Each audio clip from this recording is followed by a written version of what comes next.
Officer Rick Jenkins thought he had pulled over just another easy target on a lonely stretch of North Carolina highway. He sneered, his hand resting heavy on his duty belt, ready to assert his absolute authority over the calm black man sitting behind the wheel. What Jenkins didn't know was that he hadn't cornered a helpless civilian. He had just illegally detained Colonel David Hayes of the United States Marine Corps, operating on the very edge of federal jurisdiction. Within minutes, the predator's world would shatter and the hunter would become the hunted. The humid air of coastal North Carolina clung to the asphalt of Highway 17 like a suffocating blanket.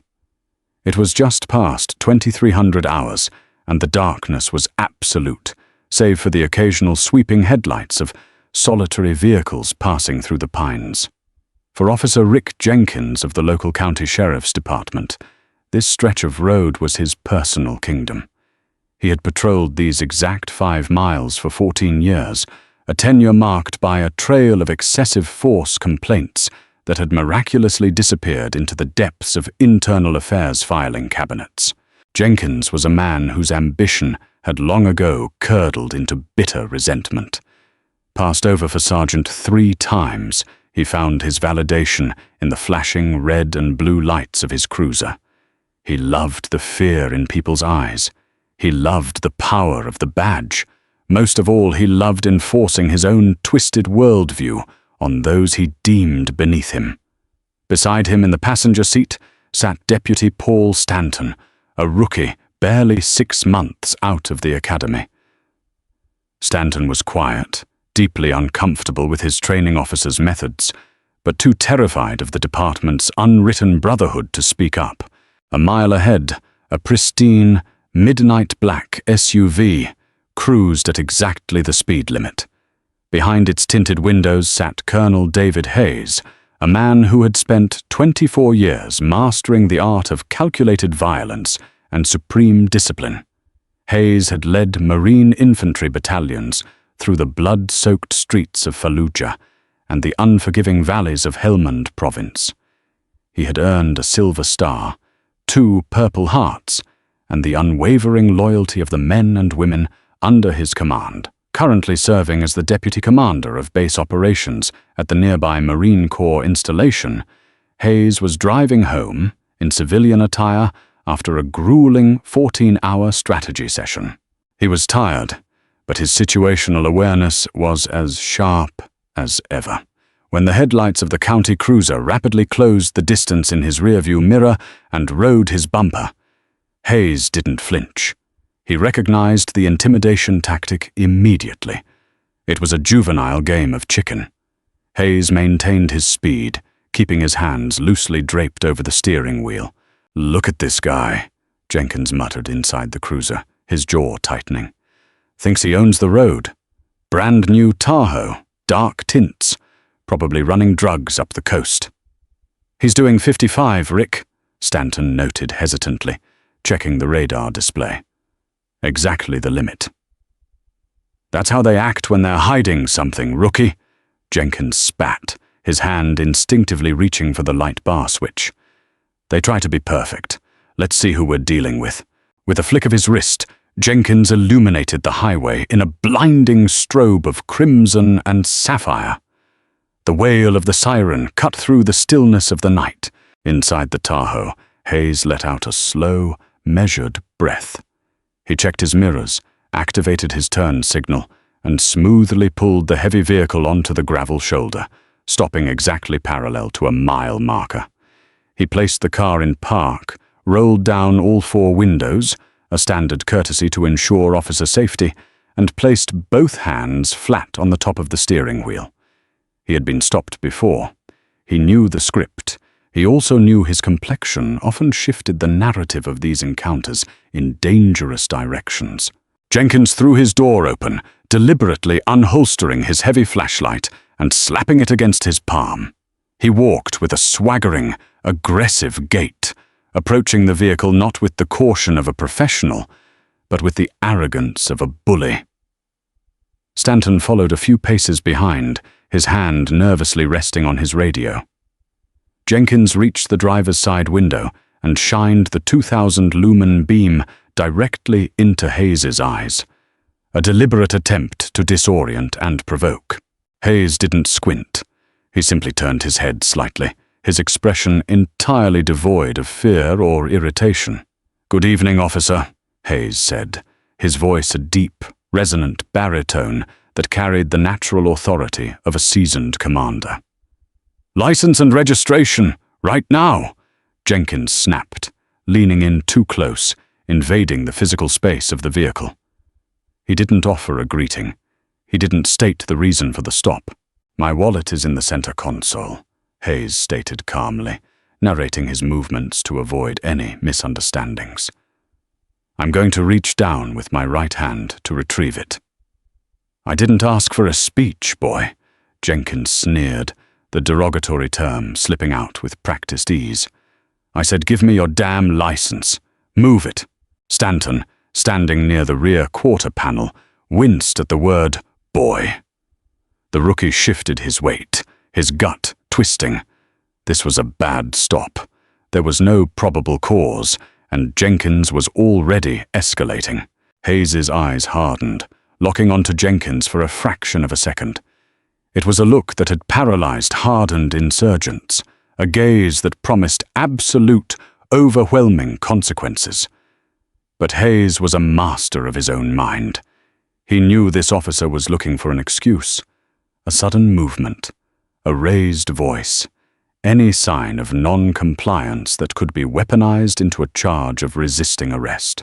Slowly, deliberately, Hayes reached into the console, pulled out his leather wallet, and extracted his North Carolina driver's license, alongside his solid white United States Department of Defense Common Access card, CAC.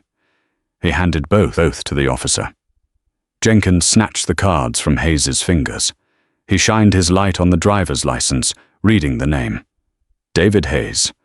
Well, David, do you know why I pulled you over?" "I imagine you are going to tell me, officer," Hayes replied evenly. "Your vehicle crossed the yellow line back there." "Swerving," Jenkins lied effortlessly. "Smells like alcohol in here, too. You've been drinking tonight, David." "I have not consumed alcohol," Hayes answered, ignoring the deliberate use of his first name. "And my vehicle has lane keep assist. It physically prevents the vehicle from crossing the line without a turn signal. I was dead center." Jenkins' face flushed. He hated being corrected, especially by someone he was actively trying to subjugate. He looked at the second card in his hand, the military ID. He saw the rank, COL. He saw the expiration date. He saw the DOD seal. But Jenkins was blinded by his own prejudice. To him, the black man sitting in the luxury SUV couldn't possibly be a high-ranking military officer. "What is this piece of plastic?" Jenkins mocked, flicking the military ID with his thumb. "You buy this online to try and get out of speeding tickets? You think flashing a fake veteran card makes you special?" "That is a federal military identification card," Hayes said, his voice dropping an octave, cold and precise. "It identifies me as a colonel in the United States Marine Corps. I am stationed at the base exactly 3 miles from this location." Jenkins let out a harsh, mocking laugh. He tossed the military ID over his shoulder. The card clattered onto the dirty gravel shoulder, landing near Stanton's boots. "Oops," Jenkins smiled, his hand dropping to rest directly on the grip of his service weapon. "Looks like I dropped it. Now, step out of the vehicle." The moment Jenkins ordered him out of the car, Hayes knew the situation had crossed a dangerous threshold. The officer had discarded a federal identification card, falsified the premise of the traffic stop, and was now issuing an order designed purely to escalate physical tension. "I am asking you to clarify a lawful order, officer," Hayes said, his tone unwavering. "Am I under arrest, or am I being detained? What is your probable cause to remove me from this vehicle?" "You're being detained for suspicion of driving under the influence and possessing a fraudulent federal ID," Jenkins barked, unlatching the thumb brake on his holster. "And if you don't step out of that car in 3 seconds, I'm going to drag you out by your hair." 1. Hayes didn't need to hear 2.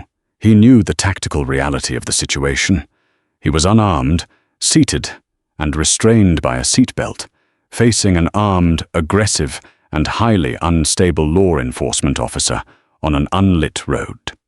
Survival, and subsequent victory, required strategic compliance. "I am unbuckling my seatbelt," Hayes announced. "I am stepping out." Hayes opened the door and stood up.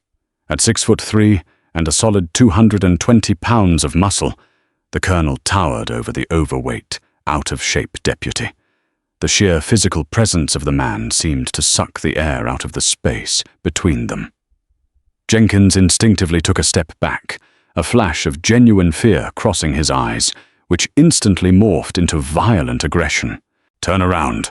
Hands on the roof of the car. Interlace your fingers," Jenkins screamed, his voice cracking slightly. Hayes complied smoothly, turning his back to the officer and placing his hands exactly where instructed. His movements were fluid, devoid of the nervous jerks Jenkins was used to seeing. This lack of fear infuriated Jenkins further. Deputy Stanton stepped forward, picking up the discarded ID card from the dirt. He shined his own flashlight on it. The hologram shifted perfectly. The chip was embedded seamlessly. The expiration date was years away. "Hey, Rick," Stanton called out, his voice trembling. "Rick, this ID, it's real. It's an active duty CAC card. He really is a colonel." "Shut up, Stanton," Jenkins roared over his shoulder. "I know a fake when I see one. Keep your hand on your taser and watch him." Jenkins grabbed Hayes's wrists roughly, yanking them down from the roof. He pulled a pair of steel handcuffs from his belt. "You are making a profound mistake, officer," Hayes said, his voice deadly calm, staring straight ahead at the tree line. "I strongly advise you to consult with your shift supervisor before you close those ratchets. I am the senior officer on this scene, and you don't give me advice," Jenkins growled. He slammed the cold steel over Hayes's left wrist, ratcheting it down far too tight, deliberately attempting to pinch the skin and cause pain. He wrenched Hayes's arm behind his back and secured the right wrist. The click of the locking mechanisms echoed loudly in the quiet night. Hayes was now handcuffed. The deputy commander of the base, a man authorized to call down artillery strikes and command thousands of heavily armed troops, was locked in steel by a corrupt county cop with a god complex. "Spread your legs," Jenkins ordered, kicking the inside of Hayes's ankle hard with his steel-toed boot. Hayes widened his stance. He felt Jenkins's hands patting him down roughly, lingering unnecessarily, trying to find anything, a pocket knife, a lighter, a loose pill that could justify this gross abuse of power. Jenkins patted down the pockets of Hayes's slacks and pulled out a sleek, heavy smartphone. "What do we have here?" Jenkins muttered. "Burner phone?" "That is a secure government device," Hayes warned him. "Do not attempt to access it. I'll do whatever I want," Jenkins sneered, tossing the phone onto the hood of the Tahoe. Jenkins leaned in close to Hayes's ear. "You thought you were something special, didn't you? With your nice car and your fake military badge? But out here? Out here, you're nothing. You're just another thug in cuffs. I own you out here." Hayes turned his head slightly, locking eyes with Jenkins from over his shoulder. The colonel's face was a mask of cold fury, but his voice remained incredibly steady. "Officer, look at your feet," Hayes said quietly. Jenkins blinked, momentarily confused by the bizarre command. "What did you say to me?" "Look at the asphalt beneath your boots," Hayes continued, his voice a low rumble. "Notice the distinct red line painted across the shoulder. We passed a sign a quarter-mile back." Jenkins glanced down. Sure enough, a faded but distinct red line crossed the pavement. "This stretch of Highway 17," Hayes explained, a predatory calm settling over him, runs directly through federal land. For exactly 1.2 miles, local law enforcement shares concurrent jurisdiction with federal authorities. But more importantly, you are exactly 400 yards from the outer perimeter fence of my installation. I don't care if I'm on the moon, Jenkins scoffed, trying to mask the sudden unease crawling up his spine. I'm a sworn deputy. You broke the law in my county. You haven't been listening, officer, Hayes said. I didn't break the law. You did.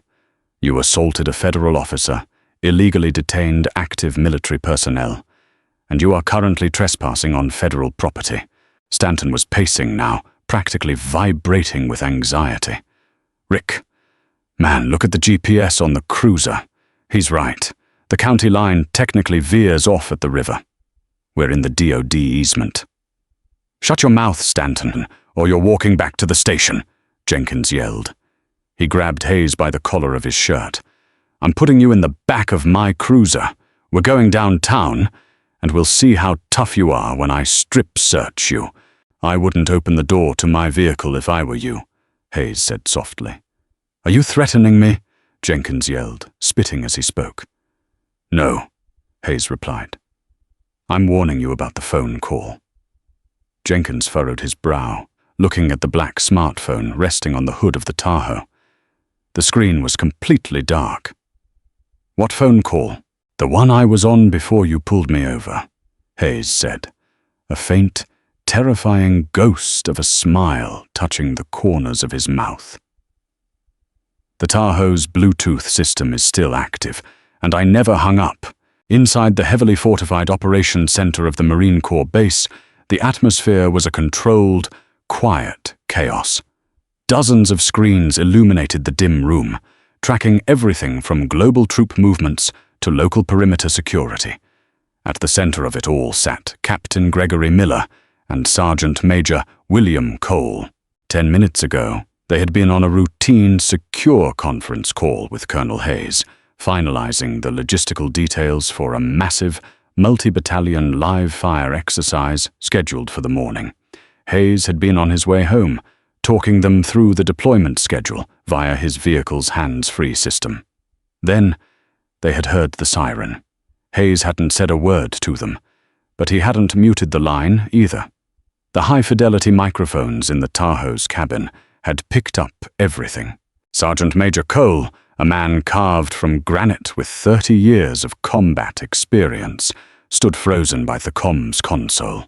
His knuckles were white as he gripped the edge of the desk.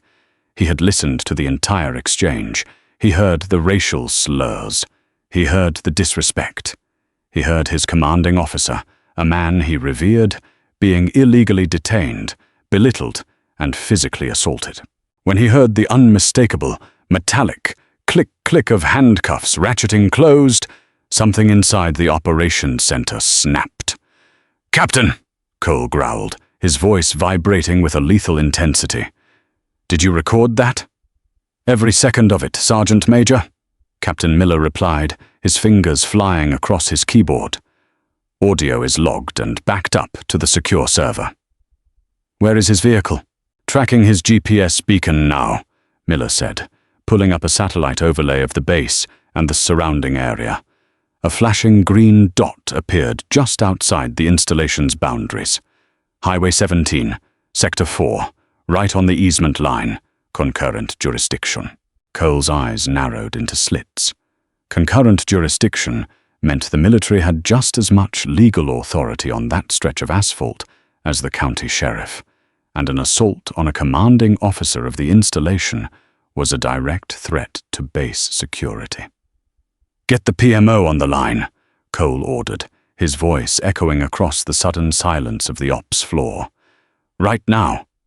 Within seconds, the line to the Provost Marshal's office connected. "PMO, this is Major Evans," a crisp voice answered. "Evans, this is Sergeant Major Cole. We have a code red situation just outside Perimeter Gate 3. Colonel Hayes has been unlawfully detained and physically assaulted by a hostile local law enforcement officer." There was a brief, stunned silence on the other end of the line. "Say again, Sergeant Major." "The colonel has been assaulted?" "You heard me," Cole barked. "The officer is acting erratically, displaying racial bias, and has placed the colonel in handcuffs without probable cause." He discarded the colonel's DOD identification. "The suspect is armed. I want an SRT element scrambled to those coordinates immediately. Full tactical gear. Armored transport." "Copy that, Sergeant Major. Scrambling the special reaction team now. We are rolling in 2 minutes." Cole leaned over the comms console, pressing the transmit button to speak directly into Hayes's vehicle. Back on Highway 17, Jenkins was staring at the dark screen of the smartphone on the hood. He let out a nervous scoff. "You're bluffing. The phone is off." "The phone is locked," Hayes corrected him, still standing perfectly still with his hands cuffed behind his back. "The audio feed is routed through the vehicle's speakers. If you open my door, the cabin audio will engage." Jenkins didn't believe him. He thought it was a desperate trick from a man trying to talk his way out of an arrest. Angrily, Jenkins stomped over to the driver's side door of the Tahoe and yanked it open. Instantly, the crisp, amplified voice of Sergeant Major Cole blasted through the SUV's premium sound system, echoing loudly into the humid night air. "Colonel Hayes, this is operations. Do you copy, sir?" "Sitrep, please." Jenkins froze. The color drained from his face entirely. He looked from the speakers to the handcuffed man standing in the dirt. Before Hayes could answer, another voice boomed over the speakers, this one carrying the absolute, unyielding authority of a high-ranking officer. It was Major Evans from the PMO. "Colonel, be advised. We have your GPS coordinates. Special reaction team is wheels up. 2 Bearcats and 4 interceptors are en route to your location. ETA is approximately 3 minutes. Do not engage the hostile entity. Help is on the way." Jenkins stumbled backward, his hand falling away from the Tahoe's door as if it had burned him. His breathing grew shallow and rapid. What is this?" he stammered, looking at Stanton. Deputy Stanton had gone completely pale. He backed away from Jenkins, raising his hands in a gesture of surrender to no one in particular. "I told you, Rick," Stanton whispered, his voice cracking. "I told you he was a colonel. You just handcuffed a base commander." Jenkins's mind raced, panic setting in. The arrogance that had fueled him for 14 years evaporated in an instant, replaced by a cold, primal terror. He looked at Hayes, desperate for a way out. Okay, look," Jenkins stammered, fumbling with his keys, suddenly trying to find the handcuff key. "Maybe there was a misunderstanding. The lighting is bad out here. You should have told me you were active duty right away." "I did," Hayes replied coldly. "You threw my ID in the dirt." "I'll take them off," Jenkins pleaded, his hands shaking violently as he approached Hayes with the small key. "We'll forget the whole thing. You go your way, I go mine. Professional courtesy." Hayes took a deliberate half-step back, denying Jenkins access to the cuffs. "Do not touch me, officer," Hayes commanded, his voice slicing through the air like a razor. "You have formally detained me. You have placed me in restraints. You have declared your authority over me. You do not get to unring this bell because you suddenly realized who you are dealing with." "I'm trying to help you out here," Jenkins shouted, desperation making his voice shrill. "If those MPs show up, this becomes a whole thing.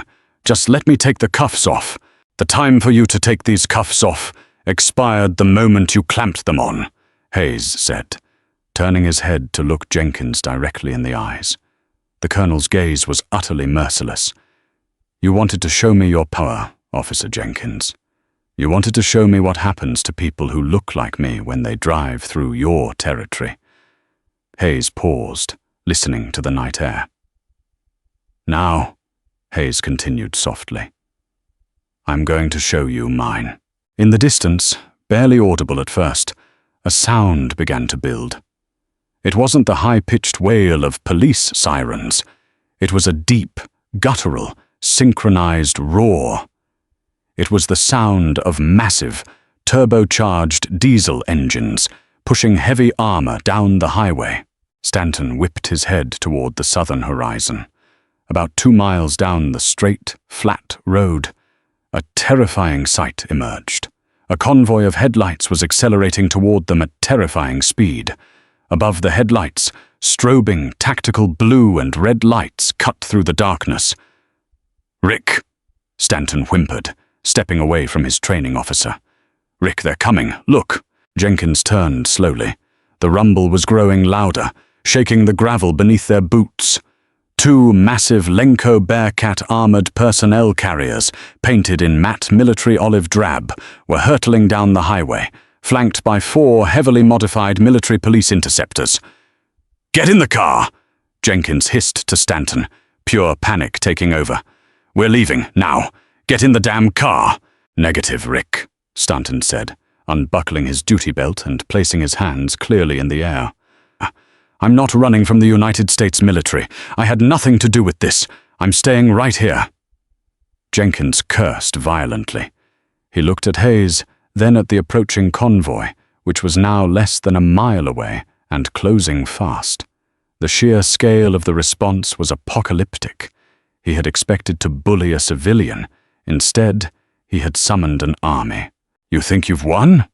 Jenkins snarled at Hayes, a trapped rat defiance flashing in his eyes. He drew his service weapon, pointing it downward, but gripping it tightly. "I'm still the law here." Hayes didn't flinch at the sight of the gun. He just smiled, a cold, grim expression that chilled Jenkins to his bones. "Look behind you, Jenkins," Hayes said softly. Jenkins spun around. While he had been staring down the highway at the approaching convoy, he hadn't noticed the silent, rapid movement coming from the tree line just behind the shoulder. 3 figures emerged from the darkness like ghosts. They were dressed in full tactical gear, night vision goggles flipped up on their helmets, carrying compact assault rifles leveled perfectly at Jenkins's chest. They were the base's perimeter, QRF, Quick Reaction Force, dispatched on foot through the woods the moment the incident began. "Drop the weapon," the lead Marine ordered. The voice wasn't loud, but it carried a lethal promise. The red dot of a laser sight painted itself directly over Jenkins's heart. Jenkins froze. The heavy rumble of the armored vehicles on the highway reached a deafening crescendo as the Bearcats slammed their brakes, locking down the road, boxing in the county cruiser completely. The storm had arrived.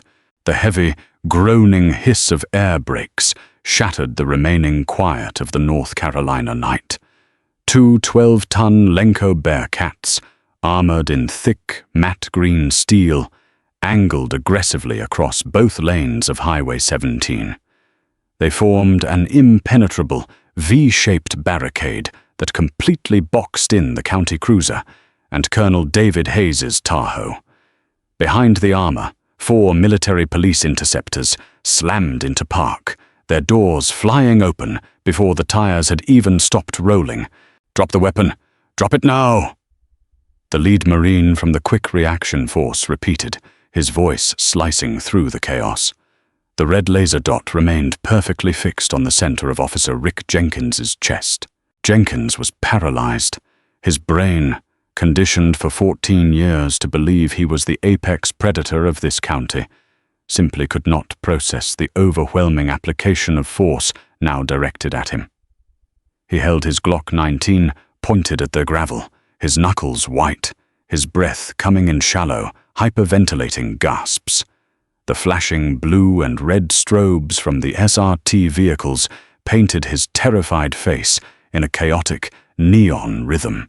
From the passenger side of the lead Bearcat, Major Evans stepped out, clad in full tactical gear, a Kevlar helmet, and an exterior plate carrier bearing the bold white letters MP. Evans moved with the deliberate, lethal calm of a man who commanded violence for a living. A dozen heavily armed members of the Special Reaction Team poured out of the vehicles, immediately fanning out and establishing a 360-degree perimeter. "Officer!" Major Evans bellowed, his voice amplified by a portable bullhorn. "You are outnumbered, outgunned, and operating outside your jurisdiction. If you raise that weapon a single millimeter, my Marines will neutralize the threat. Drop the firearm. Step away from the vehicle. Do it now!" Jenkins's hands shook violently. He looked at Deputy Stanton, who had already retreated to the rear of the cruiser, his hands interlaced behind his head, entirely removing himself from the fight.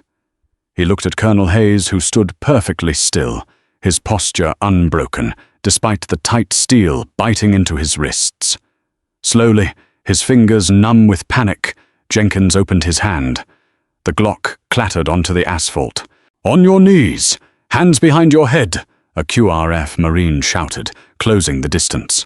Jenkins sank to his knees, the gravel biting through his uniform trousers. The crushing weight of reality finally settled upon his shoulders. He interlaced his trembling fingers behind his head. Within seconds, 2 military police officers were on him.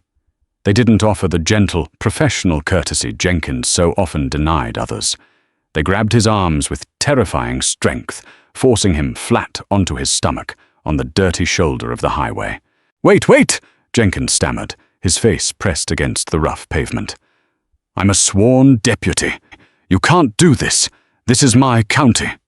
"Shut your mouth," one of the MPs growled, expertly securing Jenkins's wrists with heavy-duty zip ties, pulling them tight with a sharp, sickening zip. They patted him down, stripping him of his duty belt, his taser, his spare magazines, and his radio. He was entirely disarmed, stripped of his power, reduced to a suspect in the dirt. Major Evans ignored the whining deputy and marched directly toward Colonel Hayes. The major snapped a crisp salute, despite the colonel's restrained state. "Sir." "Are you injured?" Evans asked, his eyes scanning Hayes for any signs of physical trauma. "I am uninjured, Major," Hayes replied, his voice remarkably steady, devoid of the adrenaline-fueled shake that plagued Jenkins. "Though I would appreciate it if you could remove these." "Immediately, sir," Evans said, signaling to a heavily armored SRT member who carried a pair of heavy bolt cutters. The county cuffs were non-standard, and the MP didn't want to waste time searching Jenkins for the key.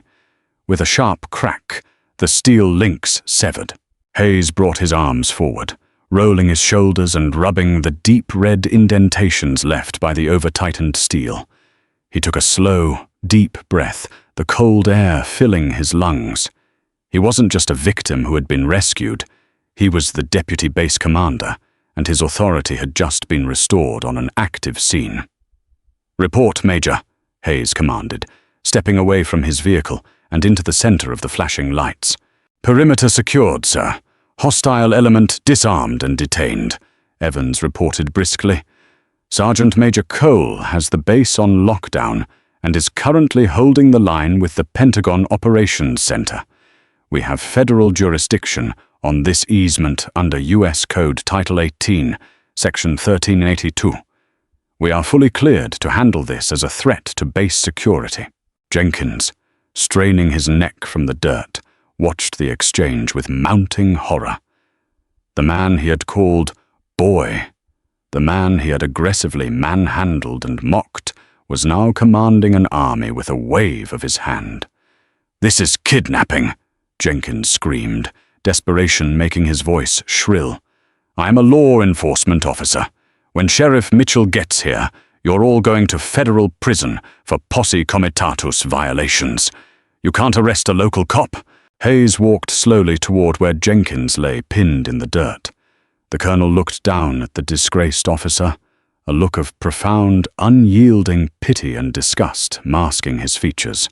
"You should really read up on your federal statutes, Officer Jenkins," Hayes said quietly. "Posse comitatus prevents the military from enforcing civilian law. It does not prevent the military from protecting its own personnel, its own property, or enforcing federal law on a Department of Defense easement. You assaulted a commissioned officer. You detained me under false pretenses. You have crossed a line from which you will not return." Just then, the wail of approaching sirens echoed from the north. The local county dispatch, having lost radio contact with Jenkins and receiving a silent panic alarm triggered discreetly by Deputy Stanton, was sending the cavalry. 3 county sheriff's cruisers, led by a sleek, unmarked black Explorer, came tearing down Highway 17. They skidded to a halt 100 yards from the military blockade, entirely dwarfed by the massive Bearcats. The deputies spilled out of their cars, drawing their weapons, but instantly froze when they saw the sheer wall of tactical military firepower aimed in their direction. Sheriff Robert Mitchell, a man whose political survival depended heavily on maintaining a tough-on-crime image and protecting his own deputies at all costs, stepped out of the unmarked Explorer. He was a large man with a red face and a history of sweeping departmental misconduct under the rug.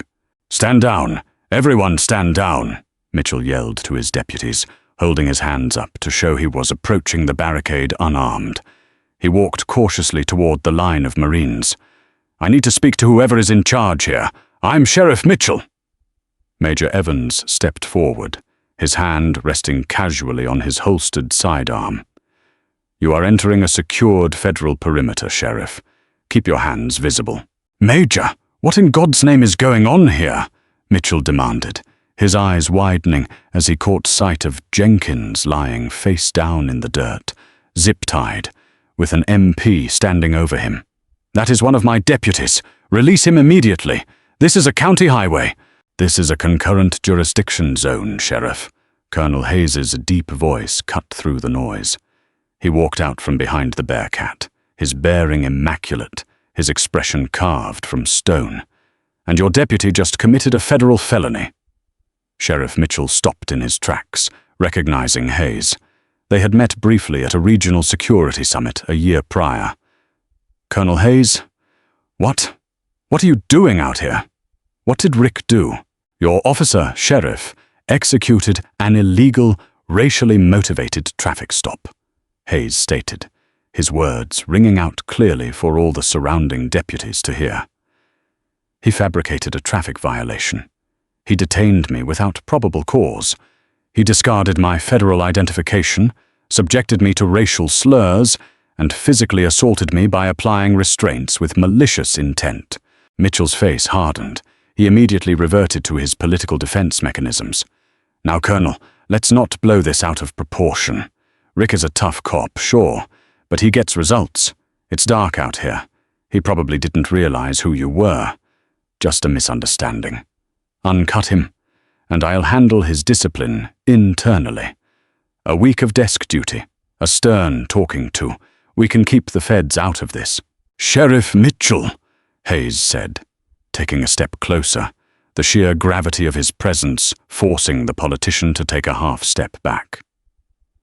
"Do you truly believe that a man's constitutional rights are contingent upon the rank on his collar?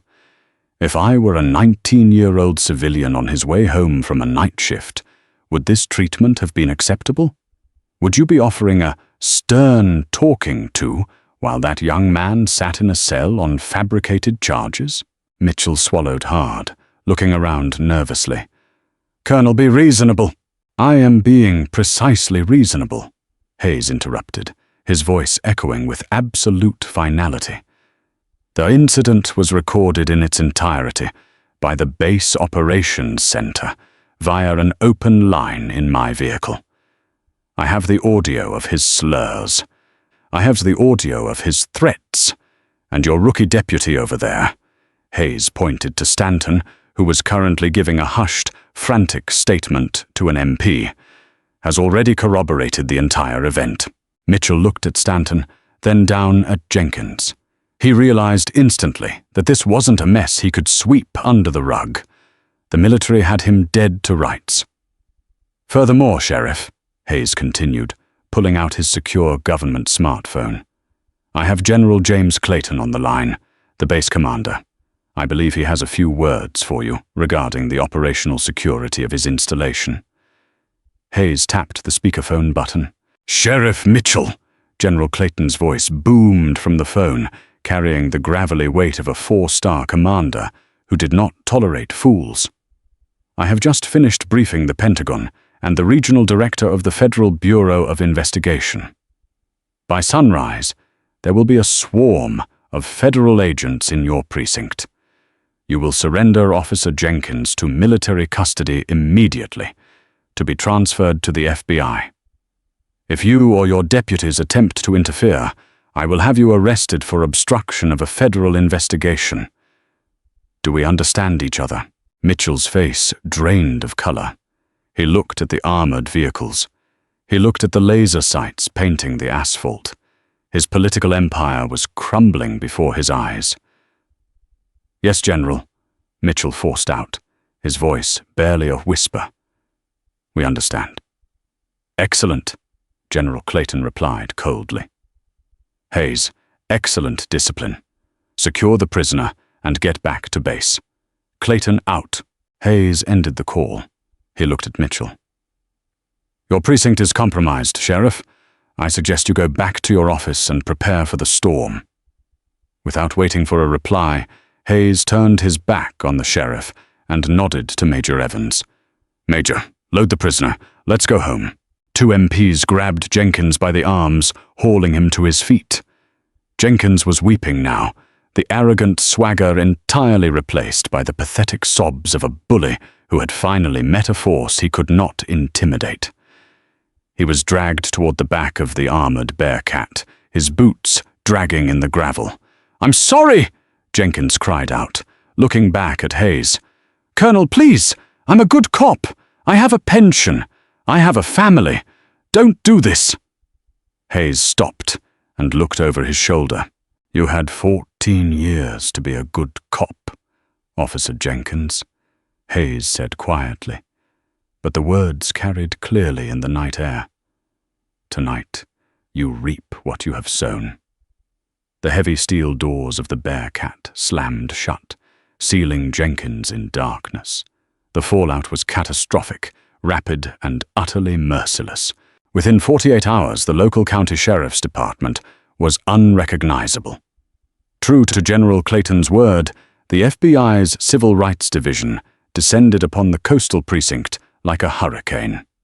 A team of 20 federal agents, armed with federal search warrants, raided the station. They seized hard drives, physical files, dash-cam footage, and internal affairs records. Sheriff Mitchell attempted to play the victim, holding a press conference to denounce the federal overreach and claiming his department was being unfairly targeted over a single misunderstanding. His political grandstanding was cut brutally short when the FBI arrested him in his own office on charges of conspiracy to deprive civil rights and obstruction of justice. The raid had uncovered a hidden safe containing dozens of buried complaints against Jenkins and several other officers, complaints involving excessive force, racial profiling, and planted evidence. The most damning piece of the puzzle, however, came from Deputy Paul Stanton.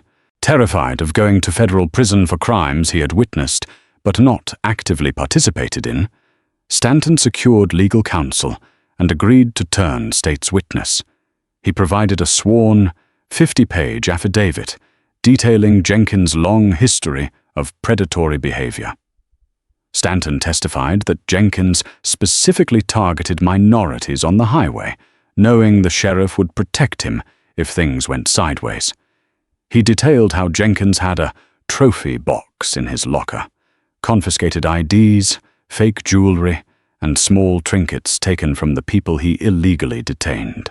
When the FBI opened Jenkins' locker at the precinct, they found the box exactly where Stanton said it would be.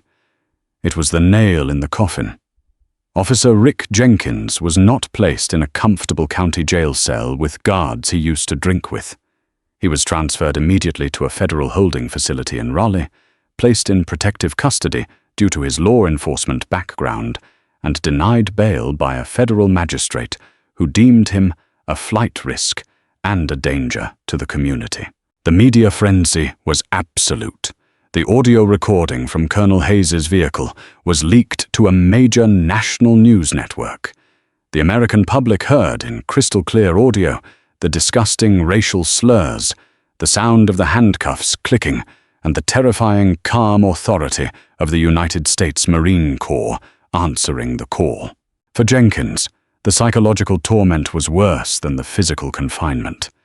He sat in his small, concrete cell, stripped of his badge, his gun, and his uniform. He wore a generic orange jumpsuit. He was no longer the apex predator of Highway 17. He was an inmate number. He spent his days pacing the tiny space, his mind torturing him with the memory of that night. Every time he closed his eyes, he saw the red laser dot on his chest. He heard the rumble of the armored vehicles. He felt the cold steel of the zip ties biting into his wrists. He tried to write letters of apology to Colonel Hayes, begging for leniency, claiming he had been under severe stress, claiming he wasn't really a racist, claiming he was just having a bad night. The letters were returned to sender, unopened. Meanwhile, Colonel David Hayes returned to his duties without missing a beat.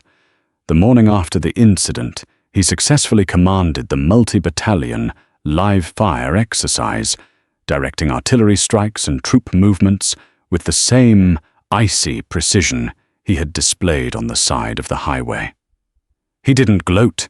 He didn't seek out media interviews. He simply did his job. However, Hayes did enact sweeping changes. Working with General Clayton and the Department of Defense, Hayes spearheaded a new task force aimed at auditing all concurrent jurisdiction zones around military installations nationwide. He implemented new training protocols for military police regarding civilian law enforcement interactions, ensuring that no service member would ever be left helpless on the side of the road. The military community rallied behind Hayes. He received thousands of letters of support from active duty personnel, veterans, and civilians across the country. He had become a symbol of quiet, unbreakable dignity in the face of blatant, aggressive racism. 18 months later, the heavy oak doors of the federal courthouse in Raleigh, North Carolina, swung closed, sealing in the palpable tension of a highly publicized trial. The case of the United States versus Richard Jenkins had captured the nation's attention.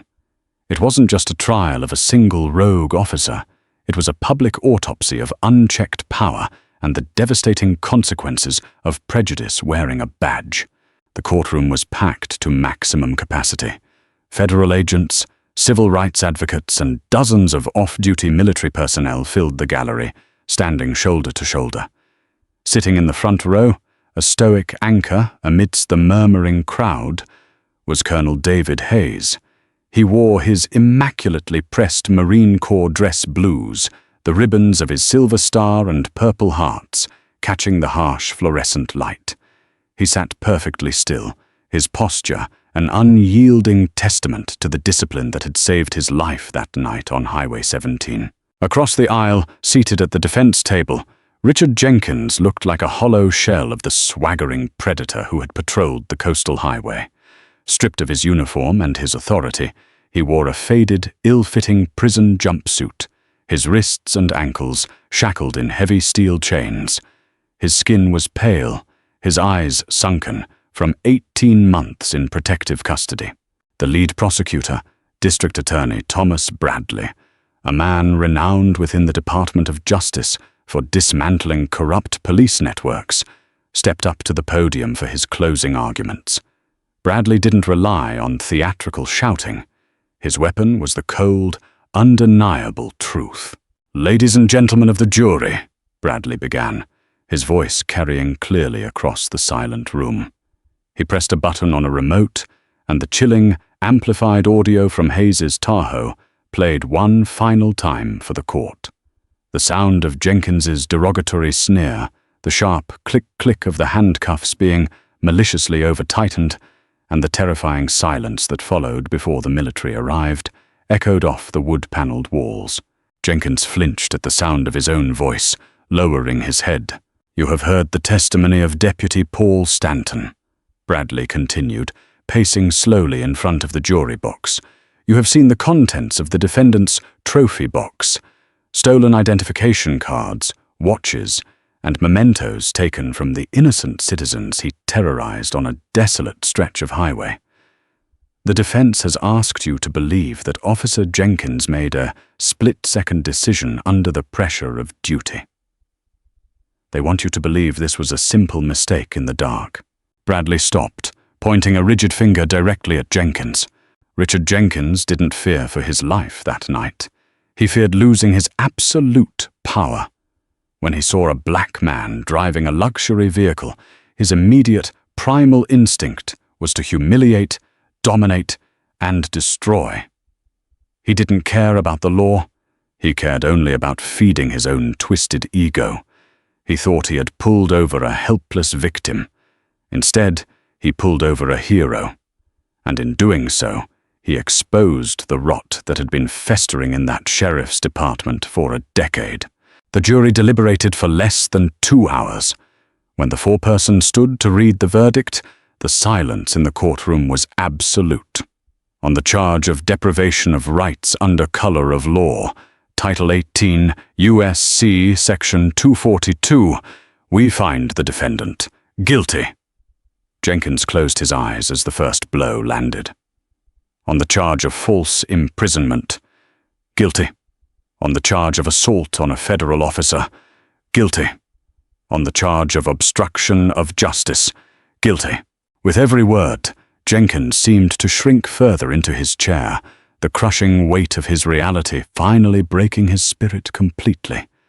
The sentencing hearing proceeded immediately. The presiding judge, the Honorable Margaret Caldwell, a jurist known for her zero-tolerance policy on corruption, looked down at Jenkins from her elevated bench. Her expression held no sympathy, only a profound, judicial disgust. "Mr. Jenkins," Judge Caldwell's voice was sharp and commanding. "Law enforcement officers are entrusted with an extraordinary amount of power by the citizens of this country. They are given a badge, a firearm, and the legal authority to deprive a person of their freedom in the name of safety. You weaponized that sacred trust. You used your badge as a shield to commit acts of terror against the very people you swore an oath to protect." She adjusted her glasses, staring directly into the disgraced cop's terrified eyes. "Your actions against Colonel Hayes were not just an insult to a decorated military officer. They were a profound betrayal of the American justice system. You believed that because of the uniform you wore, you were untouchable. You believed the dark highway belonged to you.